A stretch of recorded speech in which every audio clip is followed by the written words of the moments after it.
Assalamu alaikum everyone, my name is Dr. Mujib. Welcome to my YouTube channel. Snoring is very uncommon in the child. It's more common in the adults. If the child snores at the night, this is the condition known as the adenoidal hypertrophy. What is the adenoidal hypertrophy? Adenoids are the glands just like the tonsil which guard the airway behind the tonsil.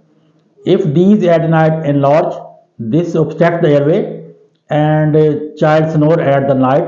This condition is known obstructive sleep apnea syndrome. If your child snore at the night, this may impact the development and growth of the child.